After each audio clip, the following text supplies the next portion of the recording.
fitnah di dalam surat Al-Baqarah atau Al. Jadi memang harta itu dan anak-anak, jadi dua ya, innama amwalukum, harta, wa auladukum, dan anak-anak kalian adalah fitnah, adalah ujian. Satu, harta itu jadi ujian.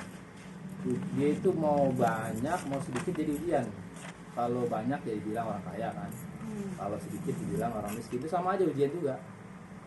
Dia mau sifatnya banyak sedikit sama jadi kadarnya ujian. Misalnya orang duitnya banyak, orang duitnya banyak itu kan, satu, dia harus diuji syukur apa enggak. Itu ujian pertama pasti itu. Orang yang kasih duit banyak sama Allah, syukur apa enggak nih. Kedua ujiannya adalah mau ngeluarin zakatnya enggak. Karena setiap harta itu yang mencapai batas nisabnya, nah itu dia ada zakatnya. Nah itu baru kita ada fikihnya tuh. Misalnya hartanya bentuknya apa. Kalau batasannya yang dulu zamannya Rasulullah gampangnya adalah emas.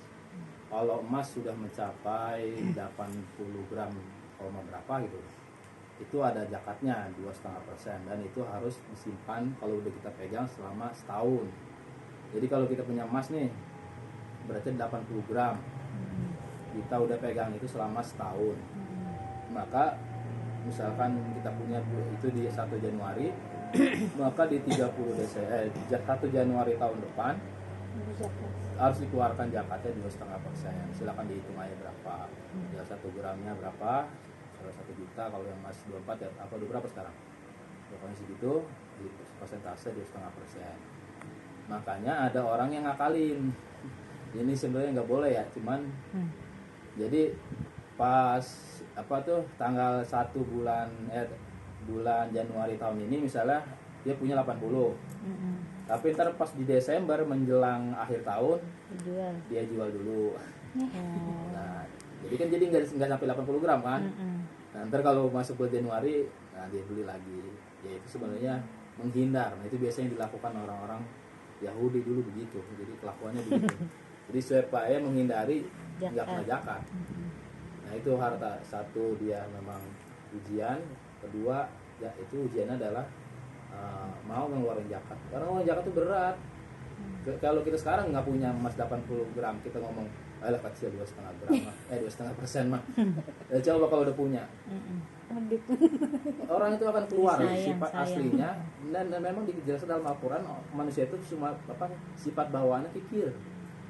Kikir itu biasanya kalau udah punya, kalau nggak punya apa yang mau dipelitin. Kalau udah punya emas 80 gram, biasanya itu baru berasa kayaknya berat ya 2,5% itu kayaknya. Coba aja kalau punya duit, kalau 80 gram, kalau 1 juta itu berarti 80 jutaan ya kira ya.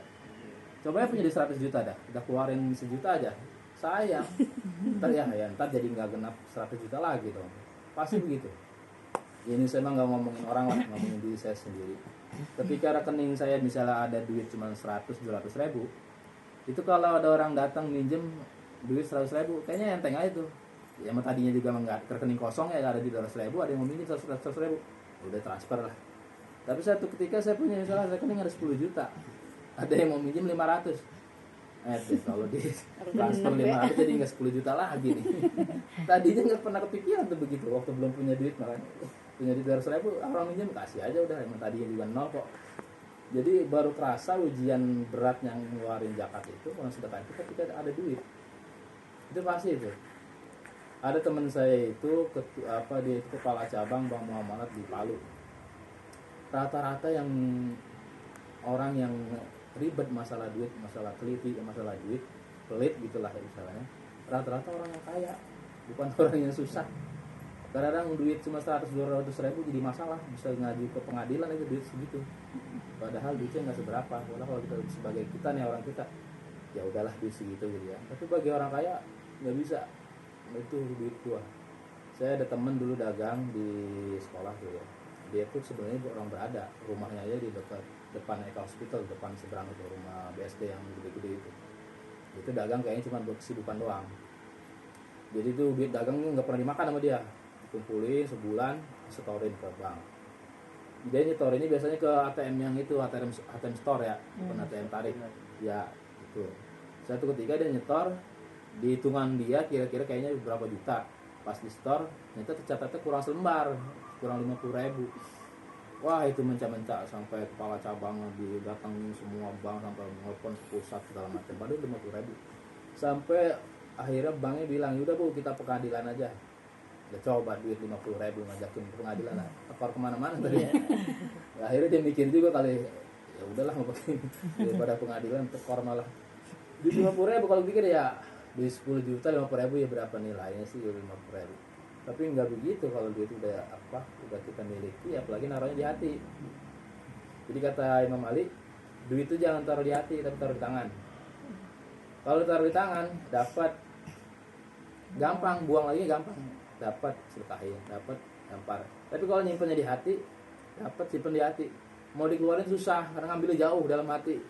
Sayang kayaknya nih kalau disedekahin, sayang nih kalau dipinjam sama orang gitu ya. Padahal minjem ini sama pahalanya luar biasa besar. Nah itu harta ketika ada itu menjadi ujian. Dan dari kesia-siaan. Nah ini nih, kalau sekarang kita nggak punya duit, mungkin nggak berpikir buat menyia-nyiakan duit. Coba ya nih, misalnya saya punya apa nih, punya handphone.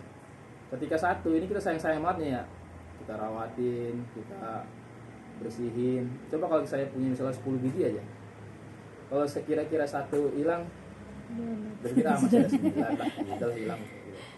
Begitu kalau duit orang udah banyak tuh, jadi dia kadang-kadang berpikir buat yang sia-sianya lebih gampang.